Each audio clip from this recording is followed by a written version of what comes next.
ನಮ್ಮ ಜಿಲ್ಲೆಗಳಲ್ಲಿ ಜನ ಈ PPP ಪಾಪಿಪಿ ಯಾವುದು ಬೇಡತ್ತಾರ. ಅದಕ್ಕೆ ಏನು ಹೇಳ್ತಾರಪ್ಪ ಅಂದರೆ ಸರ್ಕಾರಿ ಒಂದು ವೈದ್ಯ ಶಾಲೆ ಆಗಲಿ ಬಿಜಾಪುರದಲ್ಲಿ ಅಂತ ಇದನ್ನು ಕಾಯ್ಕೋತ ಕೂತಿರ್ತದಲ್ಲ, ಬೆಕ್ಕ ಇಲ್ಲಿ ಕಾಯ್ಕೋತ ಕೂತಂಗೆ ಯಾವಾಗ ಕರಿತಾರಪ್ಪ.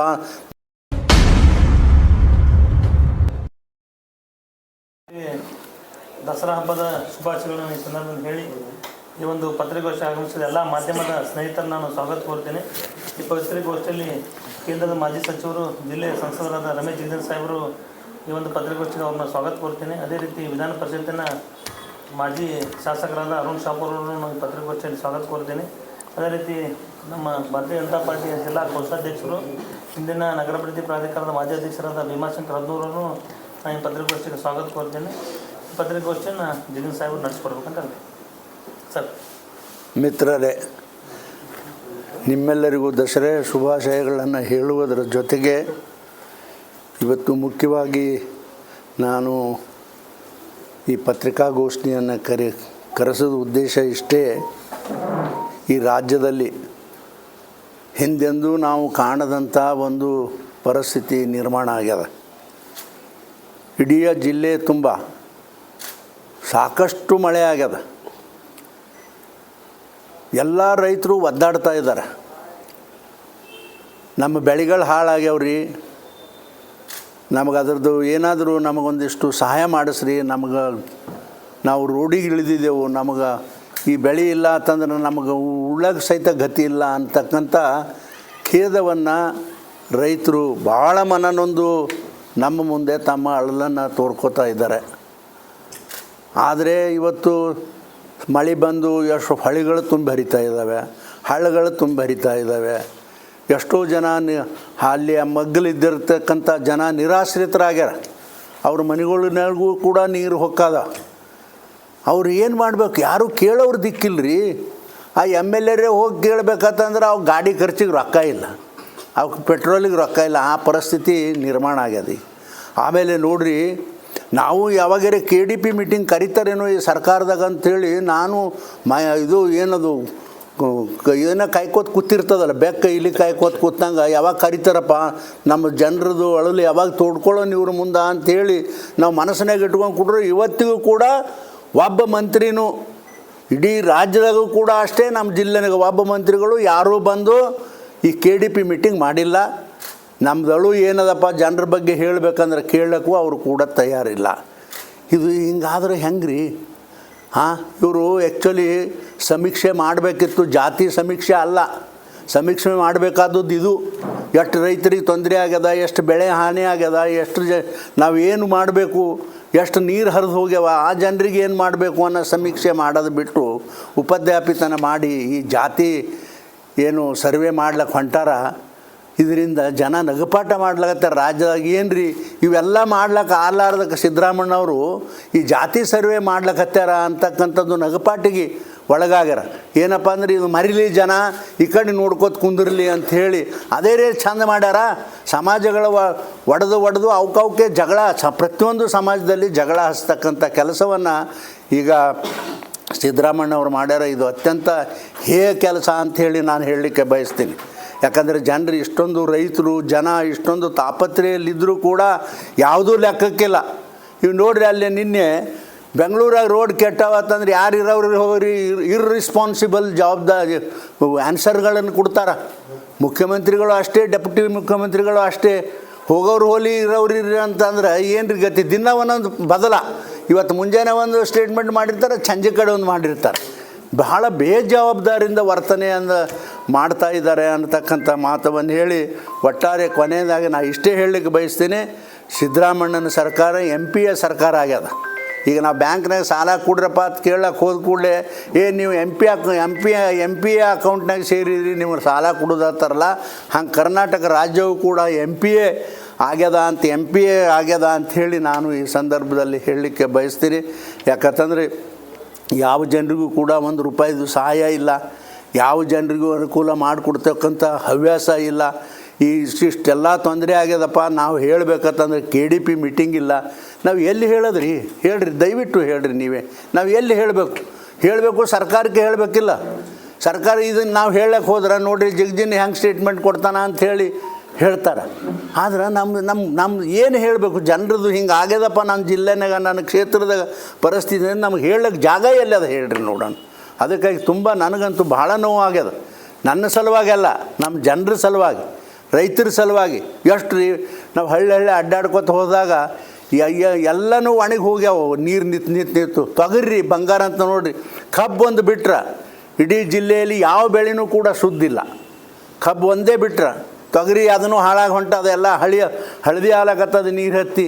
ಆಮೇಲೆ ಮೆಕ್ಕೆಜೋಳ ಹಾಕ್ಯಾವ, ಪಾಪ ಮೆಕ್ಕೆಜೋಳ ಆ ನೀರು ಹೆಚ್ಚಾಗಿ ಅದನ್ನು ಕೊಳದು ತೆಳಗೆ ಬೀಳಕತ್ತದ. ಆಮೇಲೆ ಉಳ್ಳಾಗಡ್ಡಿ ಸತ್ಯಾನಾಶ ಆಗಿ ಹೋಯ್ತು, ಶೇಂಗಾ ಹೋಯ್ತು, ಹತ್ತಿ ಹೋಯ್ತು. ಏನು ಉಳ್ದದು ಹೇಳ್ರಿ ನೋಡೋಣ. ಎಷ್ಟು ಕಬ್ಬು ಎಷ್ಟು ಬೆಳಿತಾರೆ, ಎಲ್ಲನೂ ಕಬ್ಬೇ ಬೆಳಿತಾರೆ ಎಲ್ಲ ಜಮೀನಾಗ. ಇವತ್ತು ನೋಡ್ರಿ ಲಕ್ಷಾವಧಿ ರೈತರು ಲಕ್ಷಾವಧಿ ಎಕರೆ ಜಮೀನು ಪೂರಾ ನೀರಾಗಿ ಸಂಪೂರ್ಣ ನಮ್ಮ ಜಿಲ್ಲೆನಲ್ಲಿ ಹಾಳಾಗಿ ಹೋಗ್ಯದ. ಇದು ಭಾಳ ಅತ್ಯಂತ ಖಂಡನೀಯ ಅಂತಕ್ಕಂಥ ಮಾತವನ್ನು ಈ ಸಂದರ್ಭದಲ್ಲಿ ನಾನು ಹೇಳಿ ಅದನ್ನು ಯಾವ ರೀತಿ ತಾವು ಚಿತ್ರಿಸ್ತೀರಿ ನೀವು ಚಿತ್ರಿಸಿ ನಮ್ಮ ಸ್ನೇಹಿತರು. ಇನ್ನು ಎರಡನೇ ವಿಷಯ ಏನಪ್ಪ ಅಂತಂದ್ರೆ ಇದು ನಮ್ಮ ವೈದ್ಯಕೀಯ ಶಾಲೇಜ್ ಹೌದಲ್ರಿ, ವೈದ್ಯಕೀಯ ವೈದ್ಯಕೀಯ ಕಾಲೇಜ್ ಬಗ್ಗೆ ಭಾಳ ನಡೆದದ. ಕೆಲವೊಬ್ಬರು ಅದು ಮಾಡಿರಿ ಇದು ಮಾಡಿರಿ APP ಮಾಡಿರಿ PPP ಮಾಡಿರಿ ಅಂಥೇಳಿ ಏನೇನೋ ಹೇಳಕತ್ತಾರ. ಅದ್ರ ಕೆಲವೊಂದು ಜನ ಇಲ್ಲ ಇದು ಯಾವುದೋ ಪ್ರೈವೇಟ್ ಆಗೋದು ಬೇಡ ಸರ್ಕಾರದ ಆಗೋದು ಅಂಥೇಳಿ ಭಾಳ ಜನರದು ಒತ್ತಡ ಅದ. ನನ್ನ ಮೇಲಂತೂ ಸರ್ಕಾರದಾಗಲಿ ಅಂಥೇಳಿ ಭಾಳ ಜನ ನನ್ನ ಆಫೀಸ್ಗೂ ಬಂದು ಹೇಳ್ಯಾರ, ನನಗೆ ಫೋನು ಮಾಡಿ ಹೇಳ್ಯಾರ ಸರ್ಕಾರದೇ ಆಗಬೇಕು ಅಂಥೇಳಿ. ಅವು ಎಲ್ಲ ಜನರ ಅಹವಾಲವನ್ನು ನಾನು ತೆಗೆದುಕೊಂಡು ಮೊನ್ನೆ ಡೆಲ್ಲಿಗೆ ಹೋಗಿ ಪ್ರಧಾನಮಂತ್ರಿಗಳಿಗೂ ಕೂಡ ಮೀಟ್ ಮಾಡಿ, ಅದ್ರ ಜೊತೆಗೆ ನಮ್ಮ ನಡ್ಡಾ ಅವರು ನಮ್ಮ ಅಧ್ಯಕ್ಷರು ಮತ್ತು ಆರೋಗ್ಯ ಸಚಿವರನ್ನು ಕೂಡ ಮೀಟ್ ಮಾಡಿ ನನ್ನ ಜಿಲ್ಲೆಯ ಸಮಸ್ಯೆ ಹಿಂಗದ, ನಮ್ಮ ಜಿಲ್ಲೆಗಳಲ್ಲಿ ಜನ ಈ PPP ಯಾವುದು ಬೇಡತ್ತಾರ, ಅದಕ್ಕೆ ಅದು ಏನು ಹೇಳ್ತಾರಪ್ಪ ಅಂದರೆ ಸರ್ಕಾರಿ ಒಂದು ವೈದ್ಯ ಶಾಲೆ ಆಗಲಿ ಬಿಜಾಪುರದಲ್ಲಿ ಅಂತಕ್ಕಂಥದ್ದು ಭಾಳ ಸ್ಟ್ರಾಂಗಾಗಿ ನನ್ನ ಮೇಲೆ ಒತ್ತಡವನ್ನು ಹೇರ್ತಕ್ಕಂಥ ಕೆಲಸ ಮಾಡ್ಯಾರ. ಮತ್ತು ನಾನಂತೂ ಯಾರಿಗೂ ಭೇಟಿ ಆಗಿಲ್ಲ, ಬಟ್ ಅಲ್ಲಿ ಜನ ತಮ್ಮ ಪ್ರತಿಭಟನೆಯೂ ಕೂಡ ಶುರು ಮಾಡ್ಯಾರ. ನಮ್ಮ ದಲಿತರು ಶುರು ಮಾಡ್ಯಾರ, ಬೇರೆ ಸಮಾಜದವರು ಬೇರೆ ಜನನೂ ಕೂಡ ಪತ್ರಿಕೆಯಲ್ಲಿ ನೋಡೀನಿ ಅವರು ಕೂಡ ಪ್ರತಿಭಟನೆಯನ್ನು ಪ್ರಾರಂಭ ಮಾಡ್ಯಾರ. ಅದಕ್ಕೆ ನಂದು ಕೂಡ ಅಷ್ಟೇ ಅದ. ನನ್ನ ವಿಚಾರ ಏನದ ಅದನ್ನು ಪ್ರಧಾನಮಂತ್ರಿಗಳಿಗೂ ಹೇಳಿದ್ದೀನಿ. ಆಮೇಲೆ ನಮ್ಮ ನಡ್ಡಾ ಸಾಹೇಬ್ರಿಗೂ ಆ ಮಾತುಗಳನ್ನು ಹೇಳಿ ನಮ್ಮ ಜಿಲ್ಲೆಗೆ ಒಂದು ವೈದ್ಯಕೀಯ ಕಾಲೇಜ್ ಆದರೆ ಭಾಳ ಒಳ್ಳೆಯದು ಅಂತಕ್ಕಂಥ ಮಾತನ್ನು ನಾನು ಭಾಳ ಸ್ಪಷ್ಟವಾಗಿ ಹೇಳಿನಿ. ನಾವು ಅದು ಇವತ್ತೇ ಅಲ್ಲ ನಾನು ಹೇಳೋದು, ಹಿಂದೆನೂ ಕೂಡ ಅದು ಯಾರೋ ಇದ್ರಲ್ರಿ ಹರ್ಷವರ್ಧನ್ ಅವರು ಕೇಂದ್ರ ಸರ್ಕಾರಕ್ಕೆ ಪತ್ರ ಬರೆದು ಬಿಜಾಪುರದಲ್ಲಿ ಸರ್ಕಾರಿ ವೈದ್ಯ ಕಾಲೇಜ್ ಆಗಬೇಕು ಅಂತಕ್ಕಂಥ ಪ್ರಸ್ತಾವನೆ ಇತ್ತು. ಅದು ತಿರುಗಾಡಿ ಆ ಕಡೆ ಈ ಕಡೆ ಹೋಗಿ ಇನ್ನೂ ಅದು ಅಲ್ಲಿಗೆ ಪೆಂಡಿಂಗ್ ಬರೆದು ಅದನ್ನು ಕೂಡ ನಾನು ಗಮನಕ್ಕೆ ತಂದೀನಿ. ಹಿಂದೆ ಹರ್ಷವರ್ಧನ್ ಅವರು ಕರ್ನಾಟಕ ರಾಜ್ಯದಿಂದ ಪತ್ರ ಬರೆದಾರ ನೋಡ್ರಿ ಇಲ್ಲಿ ಅಂತ, ಅದನ್ನು ಕೂಡ ನಾನು ತೋರಿಸೀನಿ. ಅದಕ್ಕಾಗಿ ನನ್ನ ವೈಯಕ್ತಿಕ ಅಭಿಪ್ರಾಯ ಹೇಳಿದ್ರೆ ಸರ್ಕಾರದ ಒಂದು ವೈದ್ಯಕೀಯ ಕಾಲೇಜ್ ಇಲ್ಲಿ ಬಿಜಾಪುರದಲ್ಲಿ ಇನ್ನೊಂದು ಆದರೂ ಒಳ್ಳೆಯದು ಅಂತಕ್ಕಂಥ ಮಾತನ್ನು ಬಹಳ ಸ್ಪಷ್ಟವಾಗಿ ನಾನು ಹೇಳಿ, ಇದಕ್ಕಿಂತಲೂ ಹೆಚ್ಚು ಮಹತ್ವ ನಾನು ಯಾವುದಪ್ಪ ಅಂದ್ರೆ ನಮ್ಮ ರೈತರದ್ದು ಏನು ಹಾಳಾಗ್ಯದ ಅದಕ್ಕೊಂದು ಸ್ವಲ್ಪ ಯೋಗ್ಯ ರೈತರಿಗೆ ಒಂದು ನ್ಯಾಯ ಸಿಗಲಿ ಅಂತಕ್ಕಂಥದ್ದು ಮತ್ತೊಂದು ಸಲ ಯಾಕಂದ್ರೆ ನಮಗೆ ಹಳ್ಳಿಯಾಗ ಫೋನ್ ಮಾಡ್ತಾರೆ ರೀ ನಮಗೆ, ಅಲ್ರಿ ನೀವೇ ಪತ್ರಿಕಾ ಹೇಳಿಕೆ ನೀಡ್ರಿ ಅಂದ್ರೆ ಏನು ಎಷ್ಟತ್ತು ರೀ ಬೇಯಿಸ್ಕೊಳ್ಳೋದು ಅವ್ರ ಕೈಲಿ. ಪತ್ರಿಕೆ ಹೇಳಿ ಇದನ್ನೇ ಹೇಳ್ರಿ ಅಂತಾರೆ ಅವರು. ನಮ್ಮ ಇಟ್ಟೆಲ್ಲ ಮುಣಿಗೆ ಹೋಗ್ಯಾವ ಎಲ್ಲ ಹೋಗ್ಯಾವ ನೀವು ಹೇಳ್ರಿ ಅಂತ ಹೇಳಿದ್ರೆ, ಅದಕ್ಕೆ ನಾನು ಅವರ ಒತ್ತಡಕ್ಕಾಗಿ ರೈತರ ಒತ್ತಡಕ್ಕಾಗಿ ಇವತ್ತು ಕರಿಬೇಕು ಅಂಥೇಳಿ ಕರೆದಿದ್ದೀನಿ. ಅದ್ರ ಜೊತೆಗೆ ಇದನ್ನು ಕೂಡ ವಿಷಯ ಒಂದು ಜಿಲ್ಲೆಯಲ್ಲಿ ಸಮಸ್ಯೆ ಆಗದ ಅದನ್ನು ಕೂಡ ನಾನು ಹೇಳಲಿಕ್ಕೆ ಬಯಸ್ತೀನಪ್ಪ. ನೋಡಿರಿ ಏಮ್ಸ್ ಆಗಲಿ ಅಂತೇಳೇನೆ ನಾವು ಅಂದಿದ್ದೆವು, ಅದು ಯಾವುದು ಕೊಟ್ಟರು ಸರಿ, ವೈದ್ಯಕೀಯ ಕಾಲೇಜು ಒಟ್ಟು ಸರ್ಕಾರದ ಆಗಬೇಕು ಅನ್ನೋದು ನನ್ನ ಮತ್ತು ಜನರ ಇಚ್ಛಾ ಅದ. ಅದು AMC ಅಂತಂದ್ರೆ ನೋಡಿರಿ ಅದಕ್ಕೆ ಭಾಳ ಜಂಜಾಟ ಅದ. ಇಡೀ ಸೌತ್ನಾಗ ಇರೋದು ಬಹುಶಃ ಬೆಂಗಳೂರಾಗ ಒಂದೇ AMC ಕಾಣಿಸ್ತದೆ.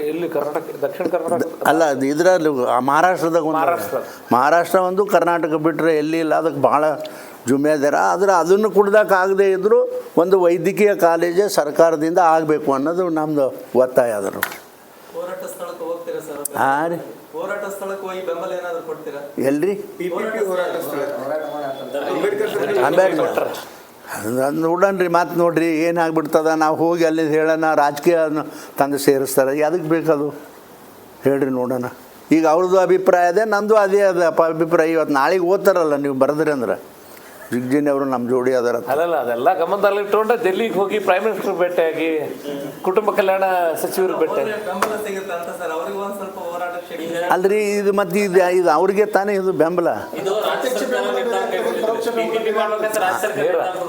ಪ್ರತ್ಯಕ್ಷವಾಗಿ ಬೆಂಬಲ ಕೊಡೋದು ಬೇರೆ ಆಗ್ತದೆ, ಪರೋಕ್ಷವಾಗಿ ಬೆಂಬಲ ಕೊಡೋದು ಬೇರೆ ಆಗ್ತದೆ. ಅಂದ್ರೆ ಬೆಂಬಲ ಅಂದ್ರೆ ಪ್ರತ್ಯಕ್ಷ ಮತ್ತು ಅಪ್ರತ್ಯಕ್ಷ ಇರ್ತಾವೇನ್ರಿ?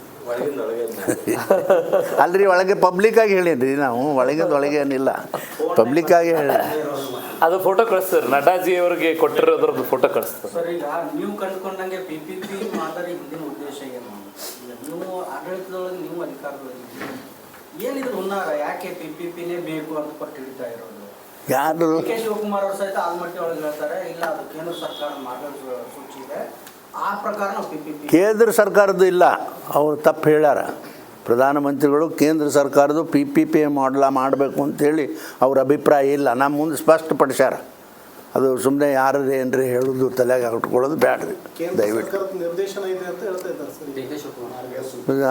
ನಾ ಏನು ಹೇಳ್ರಪ್ಪ, ಮತ್ತು ನಮಗೂ ಇದೇ ನಿರ್ದೇಶನ ಹೇಳ್ಯಾರ ನಮಗೆ. PPP ಮಾಡೋದಿಲ್ಲ, ಮಾಡೋದ್ರಾಗ ಇದನ್ನೇ ಮಾಡ್ತೇವೆ ಅಂತ ಹೇಳ್ಯಾರ, ನಾವು ಹೇಳ್ತೇವೆ. ಇವತ್ತು ಪುನಃ ಒಪ್ಪಂದದ ಕರಾಳ ದಿನಾಚರಣೆ ಹೌದು. ಅದ್ರ ಬಗ್ಗೆ ಏನಂತೀರ? ಯಾವಾದ್ರಿ ಪುನಃ ಒಪ್ಪಂದ, ಸಾರ್ವತ್ರಿಕ ಮತದಾನ ಮತ್ತೆ ಪ್ರತ್ಯೇಕ ಮತದಾನ. ನೋಡ್ರಿ, ಇವತ್ತು ಇದು ಎರಡು ವಿಷಯ ಕರೆದೀನಿ, ಇದಿಷ್ಟು ಹೇಳೀನಿ, ಭಾಳ ಸ್ಪಷ್ಟವಾಗಿ ಹೇಳೀನಿ. ಮತ್ತು ಮುಂದಿನ ಸಲ ಅದು ಏನು ಕೇಳಕತ್ರಿ ಅದಕ್ಕೆ ಉತ್ತರ ಹೇಳ್ತೇವೆ. ದಿನಾಚರಣೆ ಐತ್ರಿ ಅದು. ಹಾಂ ರೀ, ಇವತ್ತು ದಿನಾಚರಣೆ ಇದ್ರಿ ಏನು ಮಾಡಪ್ಪ ನಾನು ಕರಾಳ ದಿನಾಚರಣೆ ಅಲ್ಲಿ ಬೆಂಗಳೂರಿಗೆ ಆಚರಣೆ ಮಾಡ್ಲಾಕತ್ತಾರ ನೋಡ್ರಿ. ಹಾಂ, ಈಗ ಆಲ್ಮಟ್ಟಿ ವಿಚಾರಕ್ಕೆ ಸಂಬಂಧಪಟ್ಟಂಗೆ ಕೇಳ್ರಿ ರಾಜ್ಯ ಸಚಿವ ಸಂಪುಟ ಸಭೆ ಆಯಿತು, ಚರ್ಚೆ ರೈತರೊಂದಿಗೆ ಆಯಿತು. 40 ಲಕ್ಷ ರೂಪಾಯಿ ನೀರಾವರಿಗೆ ಮತ್ತು 30 ಲಕ್ಷ ರೂಪಾಯಿ ಒಡವೆ ಸಾಲ ತಂದು ಹಿಂದಿನ ಸರ್ಕಾರ ಕಡಿಮೆ ಮಾಡಿತ್ತು, BJP ಸರ್ಕಾರ ನಾವು ಜಾಸ್ತಿ ಮಾಡಿವ ಅಂತ ಹೇಳಿದ್ರೆ ಈ ದರ ಸೂಕ್ತ ಅನ್ಸುತ್ತೆ. ಅಶೋಕಣ್ಣ ರೊಕ್ಕ ಕೊಡ್ತಾರ ಅವರು? ಅದನ್ನು ನಿಮಗೆ ನಾ ಕೇಳಕತ್ತೀನಿ ರೀ, ಪತ್ರಿಕಾ ಮಿತ್ರರಿಗೆ ನಾ ಕೇಳಕತ್ತೀನಿ. ಹೇಳಕ್ಕೆ ನನಗೂ ಬರ್ತದ, 1 ಲಕ್ಷ ಕೊಡ್ತೀನಿ 1 ಎಕರೆ ಕತ್ತ, ಏನು ಮಾಡೋದು? ಆದ್ರೆ ಈ ಕೊಟ್ಟಿನತ್ತೆ ಏನು ಹೇಳ್ಯಾರಲ್ಲ ಅದಕ್ಕೆ ನಾನು ಸ್ವಾಗತ ಅಂತ ನಾನು ವೈಯಕ್ತಿಕ ಹೇಳೀನಿ. ಇದನ್ನು ನಾನು ಹೇಳಿದ್ದೀನಿ, ಅದಕ್ಕೆ ಸ್ವಾಗತ ಮಾಡ್ತೀನಿ ಅಂತ ಹೇಳಿ. ಆಯಿತು, ನಾಳೀಗ ಅವರು ಕೊಡಲಿಲ್ಲ, ನಾಳೆಗೆ ನಾನು ಬ್ಯಾಡತ್ತೇವ.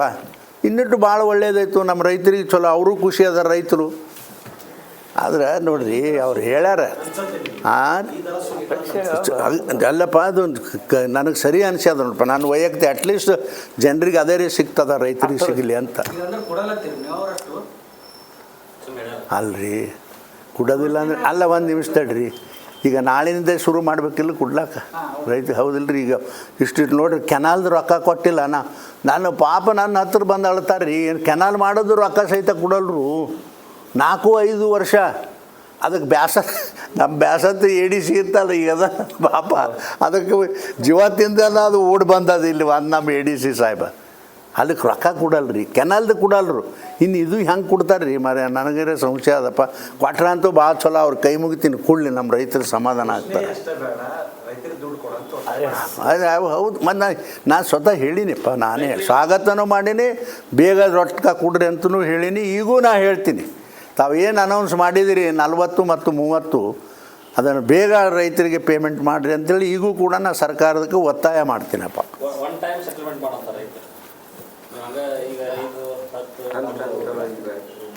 ಅಲ್ರಿ, ಅದು ಏನು ಒಂದೇ ನಿಮಗೇನು ಒಂದೇ ಸಲ ಕೊಡ್ತಾರತ್ ಮಾಡಿದ್ರೆ 40 ಲಕ್ಷ 1 ಎಕರೆಕ್ಕೆ? ಅದೇ ಅಲ್ಲ, ಒಟ್ಟಾರೆ ಒಂದೇ ಸಲ ಕೊಡ್ರಿ ಅಂತ ರೈತರ ಬೇಡಿಕೆ ಅದ.